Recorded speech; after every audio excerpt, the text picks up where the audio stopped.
dimanapun kalian berada. Semoga sehat ya semuanya. Hari ini kita akan merenungkan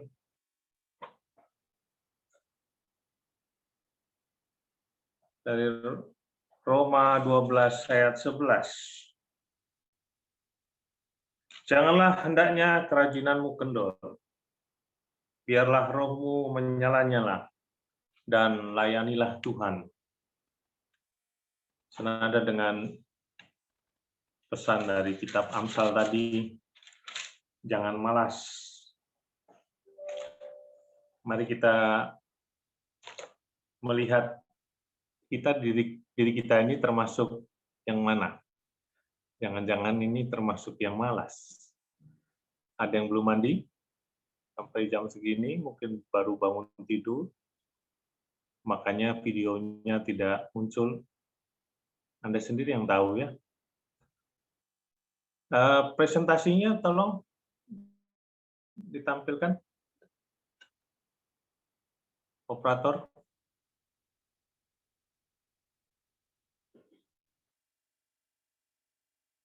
Nggak ada ya? Isia? Bentar ya Romo.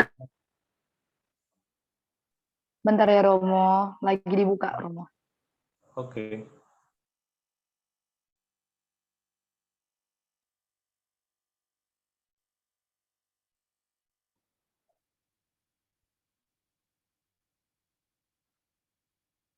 Nah, ini sering kita lihat, atau mungkin kita pernah nonton, keadaan pengemis, apalagi pengemis buta. Seorang pengemis itu ada 3 hal yang dia selalu lakukan, ya, apalagi dia buta. Yang pertama, next.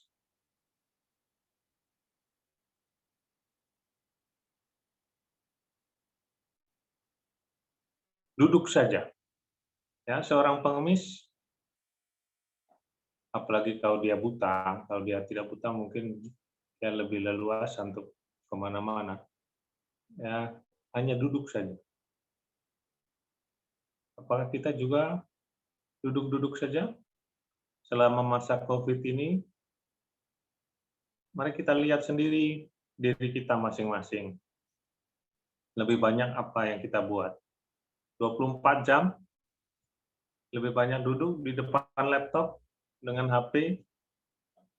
Ya, apalagi sekarang kuliah online dengan gadget, hanya di rumah duduk saja, siapin cemilan kanan kiri, kopi, segala macam siap, duduk. Yang kedua,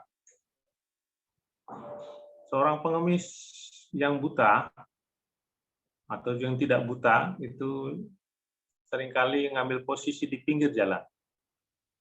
Ya, ini juga di area kuburan pun ada pengemis-pengemis dadakan, ya, di pinggir jalan. Dia tidak ikut di jalan di mana orang bergerak bersama-sama menuju suatu tempat, ke kantor, kemanapun, ya. Dia tidak ada di jalan itu.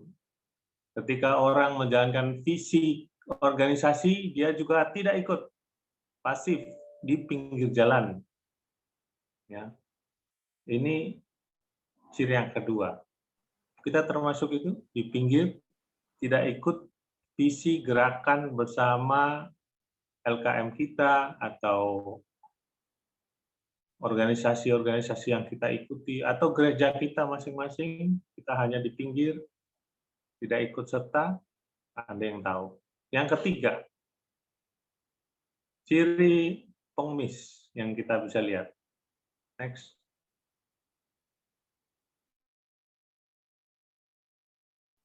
Dia, ya kalau dia matanya melek, dia ngeliatin aja itu hasilnya ya. Puas dengan hasilnya. Tapi kalau si buta ya dia hanya meraba-raba sudah seberapa banyak dia peroleh, ya makin berat, oh udah banyak, nah senyum-senyum sendiri nikmati hasil, Apakah kita juga seperti pengemis itu? Ya, puas dengan hasil yang sudah kita buat atau puas dengan apa yang sudah kita terima? HP, hadiah ulang tahun dari mama, ya. Uang kos, kontrakan dari bapak kiriman dari kampung. Puas dengan itu, menikmati saja hasil yang diberikan orang. Mungkin bukan usaha kita, tapi orang memberi kepada kita. Lalu puas, menikmati saja. Ini 3 ciri. Apa saya juga termasuk seperti itu? Next.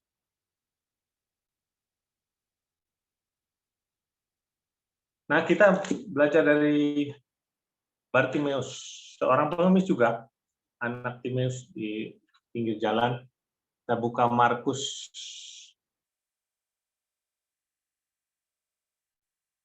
bab 10, Markus atau pasal 10 ayat 46 sampai dengan 52. Yuk buka kitab sucinya masing-masing, Alkitabnya masing-masing. Kita baca kisah ini dan belajar dari Bartimeus, seorang pengemis buta. Lalu tibalah Yesus dan murid-muridnya di Yeriko. Dan ketika Yesus keluar dari Yeriko bersama-sama dengan murid-muridnya dan orang banyak yang berbondong-bondong, ada seorang pengemis yang buta bernama Bartimeus, anak Timeus, duduk di pinggir jalan. Ketika didengarnya bahwa itu adalah Yesus orang Nazaret, mulailah ia berseru, "Yesus, anak Daud, kasihanilah aku." Banyak orang menegurnya supaya ia diam. Namun semakin keras ia berseru, "Anak Daud, kasihanilah aku." Lalu Yesus berhenti dan berkata, "Panggillah dia." Mereka memanggil orang buta itu dan berkata kepadanya, "Kuatkan hatimu, berdirilah, ia memanggil engkau." Lalu ia menanggalkan jubahnya. Ia segera berdiri dan pergi mendapatkan Yesus. Tanya Yesus kepadanya, "Apa yang kau kehendaki supaya aku perbuat bagimu?" Jawab orang buta itu, "Rabuni, supaya aku dapat melihat." Lalu kata Yesus kepadanya, "Pergilah, imanmu telah menyelamatkan engkau."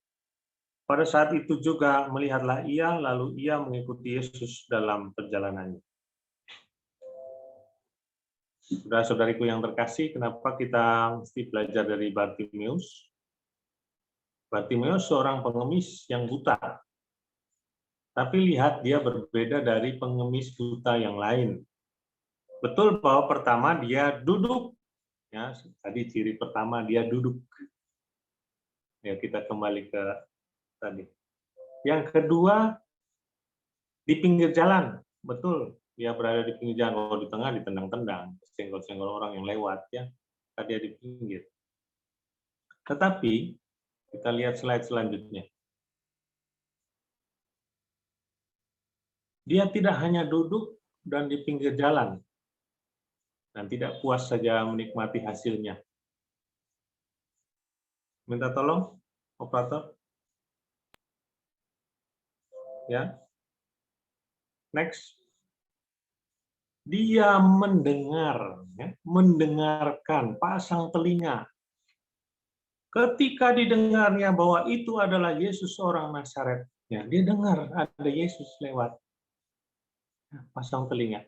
Ini kehebatan orang cacat ya. Orang cacat itu kelemahan di satu sisi, misalnya dia cacatnya di mata, dia buta, tapi dia punya kekuatan yang lain telinganya. Ya, saya dengar pendengaran dia jauh lebih peka daripada kita. Saya punya pengalaman dengan seorang buta di panti asuhan cacat.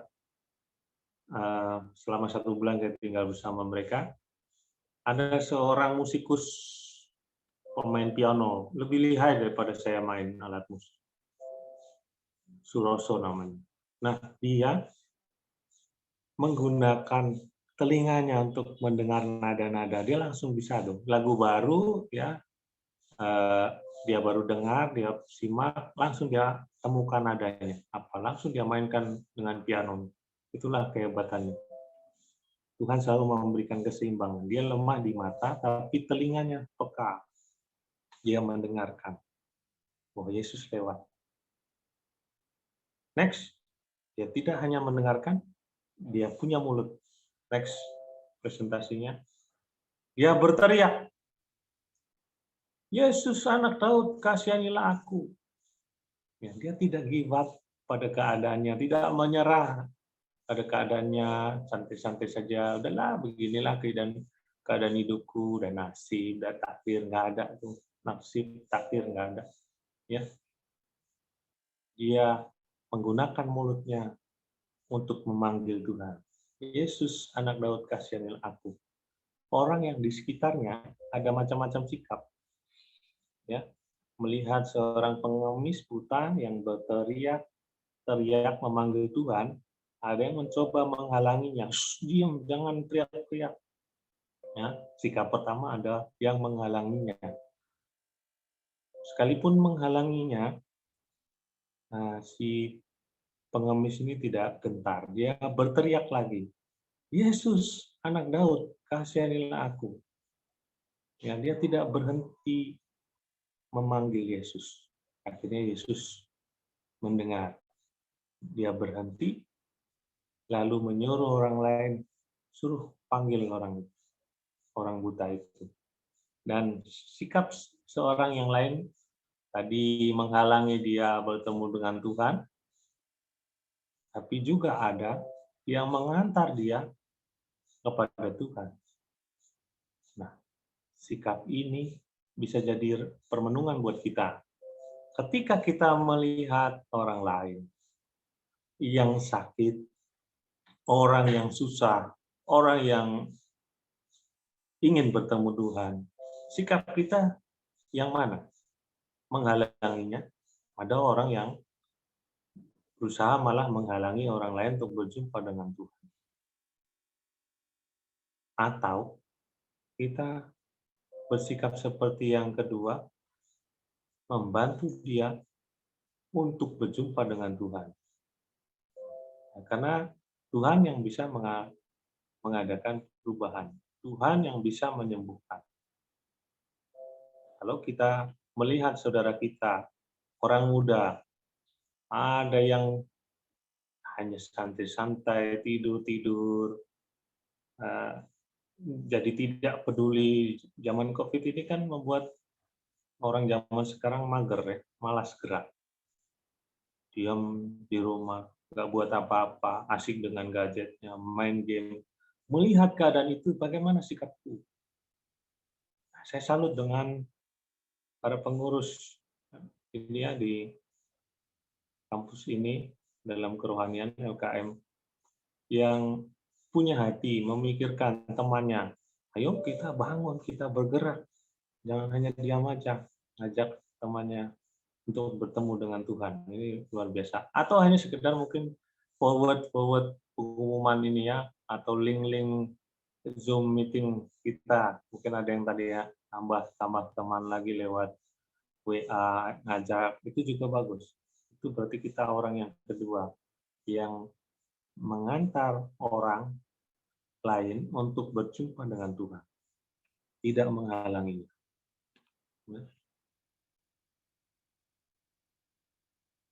Ketika berjumpa dengan Tuhan, ya, mau berjumpa sebelumnya, ya menanggalkan jubahnya, ya, meninggalkan cara hidupnya yang lama, meninggalkan statusnya yang lama, posisinya yang lama, ya baju bisa melambangkan status, bisa melambangkan kenyamanan juga, nah, itu ditanggalkan ketika kita bertemu dengan Tuhan. Mungkin kita juga posisi si pengemis. Kita yang sudah lama asik dengan kesalahan dan dosa-dosa kita, apakah kita mau berjumpa dengan Tuhan, mau memperbaiki keadaan yang mungkin dulu kita malas, mau nggak kita berubah, kita tanggalkan kebiasaan lama kita, tanggalkan jubah, mau mandi juga kan tanggalkan baju. Ada yang malas, tidak menanggalkan apa-apa. Saya bingung di Bangka ini kalau orang berenang kayak cuci baju pakai, celana semua dipakai, mau cuci sekalian mungkin. Padahal di kolam renang. Itu yang saya heran, aneh.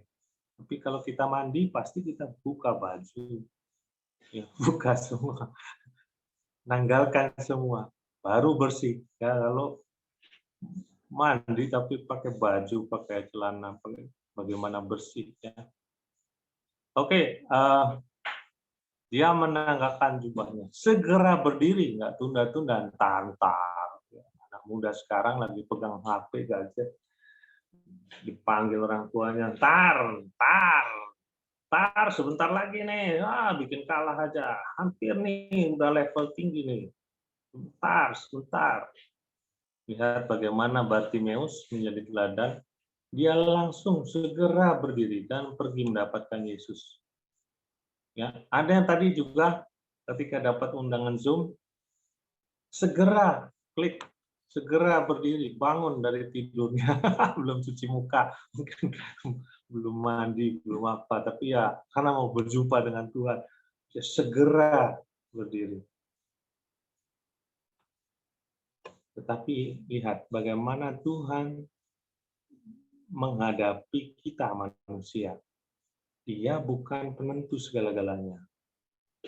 Karena dia minta kerjasama dari pihak manusia. Maka dia berkata, apa yang kau kehendaki supaya aku berbuat bagimu? Yesus bertanya kepada kita masing-masing, apa yang kau kehendaki supaya aku perbuat bagimu? Karena pertanyaan ini penting.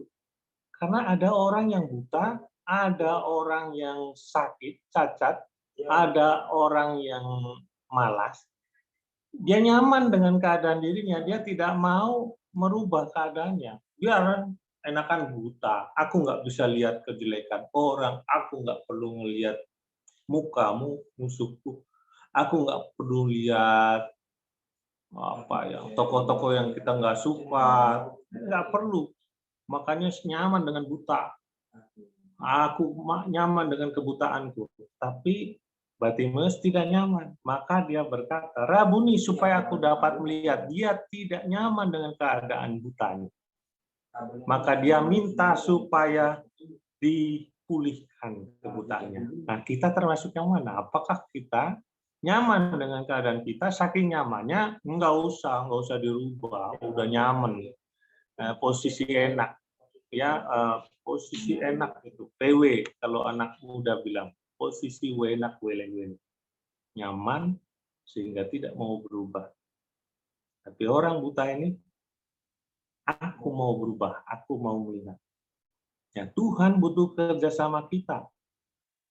Ya, Tuhan butuh jawaban kita. Apakah saya mau tetap pada keadaan saya atau berubah dari keadaan saya yang lama. Nah, ini kemudian menjadi kunci.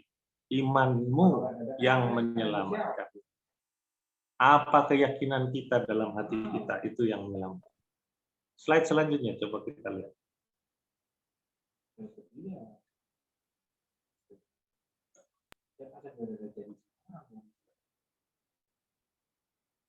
Lihat, bagaimana ketika Yesus bilang kepada seorang yang lain, coba panggil orang buta itu. Nah, orang itu membantunya, lalu mengatakan kepada Bartimeus, kuatkan hatimu, ia memanggil engkau. Next. Dan Yesus, tadi saya katakan, slide selanjutnya, Yesus tidak langsung menyembuhkan, karena belum tentu itu yang dimaksud oleh si buta untuk berjumpa dengan Yesus. Siapa tahu ada orang yang nyaman dengan keadaannya. Maka Yesus tanya, apa yang kau kehendaki supaya aku perbuat bagimu? Itu pertanyaan Yesus kepada manusia. Apakah mau merubah keadaannya atau tetap saja? Mau lazy, mau tetap malas? Yaitu Tuhan nggak bisa rubah, kecuali kita sendiri mengatakan, ya Tuhan saya mau tidak malas lagi. Itu kerjasama dari pihak manusia, bukan hanya dari Tuhan. Next.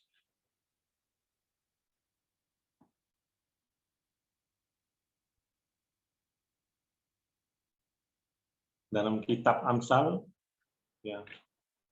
Oke, kita lihat, kita orang-orang muda ini dalam zaman pandemi suka duduk-duduk ya dengan gadget, dengan teman-teman di kafe, walaupun pandemi pun masih suka ke kafe. Tapi sibuk dengan HP-nya juga ketemu teman, nggak peduli sekitar. Ini seperti pengemis, duduk-duduk saja, diam saja. Next. Apakah orang muda juga hanya di pinggir jalan? Kita lihat berikutnya. Bisa jadi hanya duduk di pinggir. Kalau ada pertandingan, hanya duduk di pinggir, merasa paling hebat. Jadi penonton itu kan paling hebat ya, komentari, wah harusnya bisa smash tuh. Kalau sepak bola, wah harusnya gol tuh. Kalau sayang, piring pasti gol. Ya, jago dari pemainnya. Mungkin orang muda suka gitu di pinggir jalan aja jadi penonton, komentarin sana sini, tapi sendiri tidak berbuat apa-apa. Ada yang miskin tuh, wah payah tuh, orang harusnya dibantu tuh, kemarin gempa harusnya kita kerja kumpulin, tapi dia sendiri nggak nyumbang. Nah, ada gempa, ada macam-macam, nggak bergerak apa-apa. Oke, lanjut.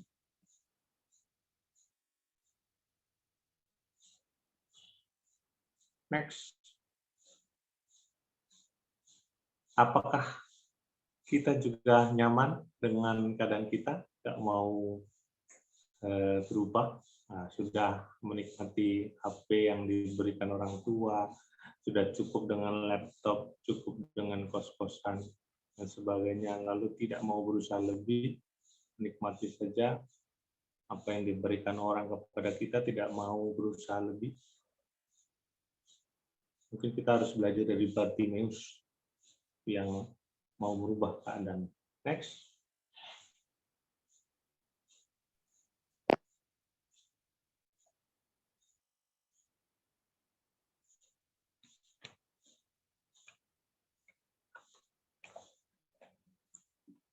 Ayo, para pemalas yang kalau bangun paling siang, tapi tidur paling larut, bersantai-santai, tidak bergerak, bangun. Belajar dari semut ya tadi dalam kitab Amsal. Semut itu tanpa disuruh kita tahu ada semut penjaga, ada semut pencari makan, ada semut yang bertelur, ya menjaga telur dan sebagainya. Tugasnya tahu masing-masing. Dan semua jalan kalau kalian amati luar biasa. Kerjasamanya luar biasa, tahu apa yang harus dilakukan, ya membuat rumah dari tanah satu persatu dicicil sampai jadi, luar biasa. Belajarlah dari semut. Lanjut. Nah ini introspeksi, ini gambar apa? Gambar Raja Daud. Raja Daud itu dulunya waktu masih muda luar biasa, senang berperang. Bukan senang, bukan hobi, tapi maksudnya dia berani dan tidak malas untuk berperang. Ketika melawan Goliat yang badan besar pun dia bisa kalahkan. Tapi kemudian dia menjadi raja, terbuai dengan posisinya, kekuasaannya, dia lupa diri. Ya. Jadi malas berperang. Suatu kali ketika ada perang, dia malah menugaskan orang lain untuk berperang, dia sendiri nggak berperang. Akibatnya, ya, akibat kemalasan, timbullah dosa-dosa yang lain. Raja Daud karena tidak berperang, lalu dia jalan-jalan santai-santai di atas sotok dan mengintip siapa? Perempuan, istri orang, Batseba yang lagi mandi. Lalu menginginkan perempuan itu. Ya, timbul kejahatan lain. Kita bisa belajar dari kisah Daud ini. Malas bisa mengakibatkan timbul dosa yang lain. Dosa perzinahan, dosa yang lain, bohong. Ya, karena malas orang mencuri, merampok. Pilihan ada pada Anda sekalian, kemari, bangkit, bergerak, jangan hanya diam, jangan hanya malas, jangan bertahan pada kemalasan. Malas hasilnya apa? Rajin pangkal pandai. Malas pangkal segala yang buruk, yang tidak baik. Semoga sabda Tuhan membuat kita semakin menyadari kelemahan-kelemahan kita. Dan kita lihat sekarang video berikutnya, singkat saja, mungkin 5 detik. Kita tolong operator videonya. Kita itu domba yang hilang.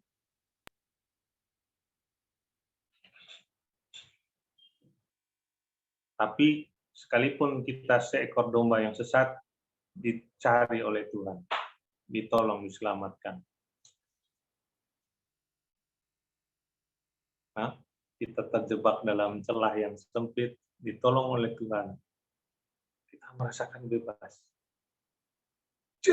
Tapi kita jatuh lagi di tempat yang sama. Kalau jatuh, bangun lagi. Terima kasih, Tuhan memberkati.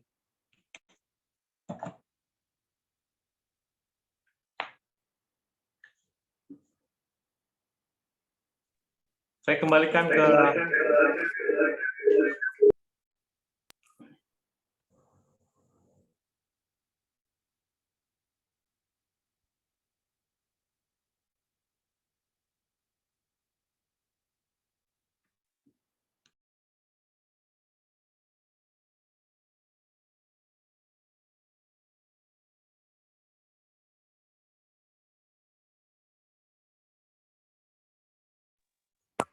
Oke, terima kasih Romo untuk firman Tuhan yang telah disampaikan.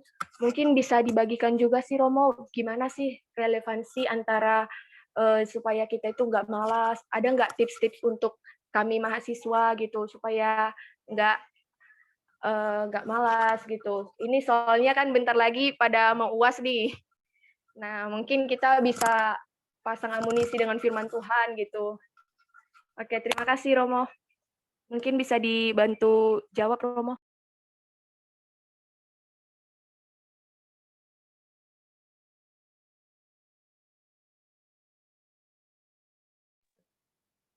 Bisa diulangi?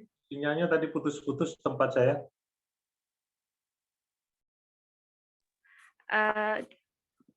Ada nggak, Romo, dari firman Tuhan yang udah disampaikan pada hari ini? Mungkin ada relevansinya untuk kehidupan kami mahasiswa gitu. Ada nggak tips-tipsnya gitu? Gimana sih supaya jadi mahasiswa yang rajin, mahasiswa yang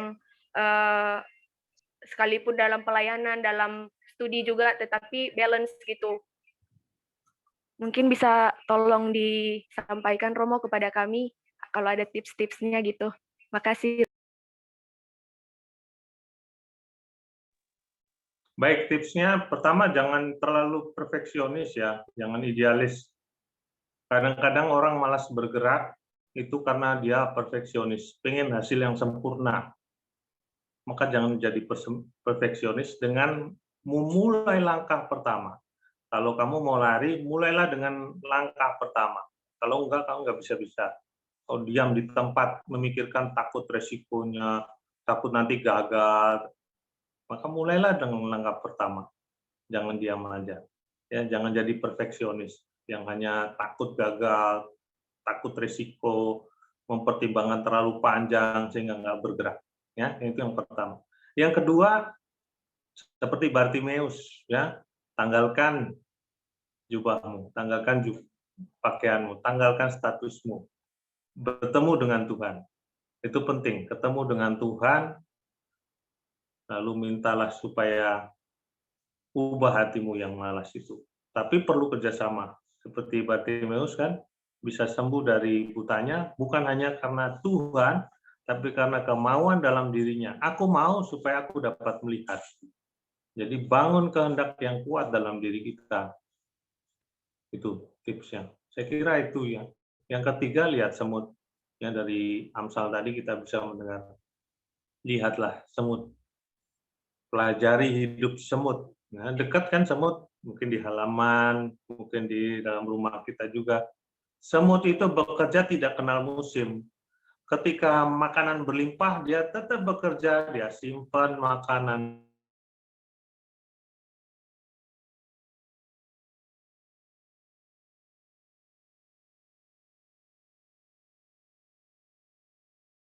Masa-masa kering, harusnya kita punya tabungan, tapi makin kita semangat bekerja atau kuliah, ya.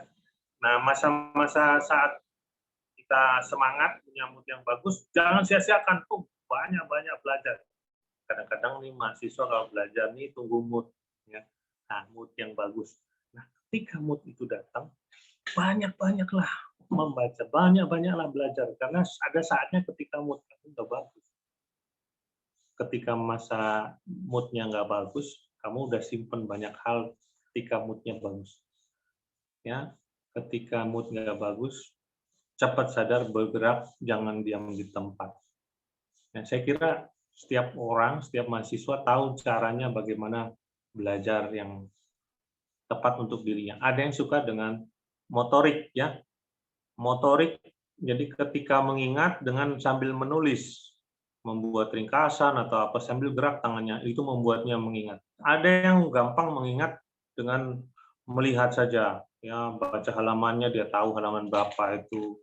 Setiap orang beda-beda. Ada yang belajar harus dengan suasana yang sepi, maka kenalilah dirimu. Kalau saya harus yang sepi, ya, harus dengan gerak tangan. Kalau saya hanya membayangkan nggak bisa. Tapi ada orang yang di tengah keramaian dengan musik itu bisa masuk pelajaran. Kenalilah dirimu. Oke? Baik, terima kasih.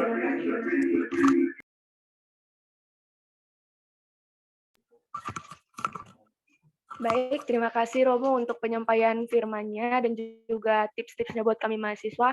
Mungkin setelah ini boleh ditutup dalam doa, Romo. Firman Tuhan. Langsung tutup dengan doa, ya. Saya soalnya baca kita doa siapa? Doa untuk Oke. Oh, oke. Baik, mari kita satukan hati dalam doa. Ya Allah Bapa yang makasih, terima kasih atas kehidupan yang boleh kami terima. Kami percaya Engkau menciptakan kami dan senantiasa juga terus selalu mencipta, selalu membuat kami baru. Dan itu butuh kerjasama dari pihak kami.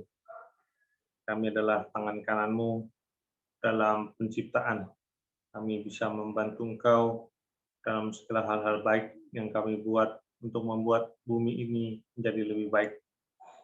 Semoga sabda-Mu hari ini membuat kami menjadi tidak malas lagi. Semoga kami bisa belajar dari semut, bagaimana mereka tahu akan kewajiban mereka. Kami mohon pendampingan-Mu untuk para mahasiswa, mahasiswi, khususnya di UBB yang saat ini masih menjalani studi dan akan menghadapi ujian. Semoga Engkau menyertai mereka, membangkitkan semangat hidup mereka, mampu memilah-milah mana yang menjadi prioritas dalam hidup mereka, tahu apa yang menjadi tanggung jawab mereka. Kami percayakan hidup mereka ke dalam belas kasihan-Mu, dalam nama Bapa dan Putra dan Roh Kudus. Horas. Banyak orang Batak di sini. Horas Romo. Baik, terima kasih Romo untuk penyampaian firman Tuhan yang sangat meneguhkan dan menguatkan kami para mahasiswa. Puji Tuhan untuk firman Tuhan yang saya dapat ambil, ya. Salah satunya itu semakin kita mengasihi Tuhan, sebenarnya kita harusnya semakin semangat, semakin kerja keras, semakin banyak berusaha, karena kita tahu bahwasanya berkat kita itu bukan dari manusia, tapi berkat kita itu daripada Tuhan. Bagian kita adalah mengerjakan, mengusahakan, dan untuk berhasil atau gagalnya itu bagiannya Tuhan yang memberkati kita. Tetapi kita tahu bahwasanya rancangan Tuhan itu adalah indah di dalam setiap kita. Tuhan sertai kita, seperti yang kata Romo katakan tadi, Tuhan menyertai kita itu dari langkah per langkah kita tanggalkan aja semuanya, ya inilah kita apa adanya. Nah, tetapi di situ kita bahwasanya Tuhan beserta kita, Tuhan nggak pernah meninggalkan kita apapun musim yang kita alami. Amin untuk firman Tuhan pada hari ini, untuk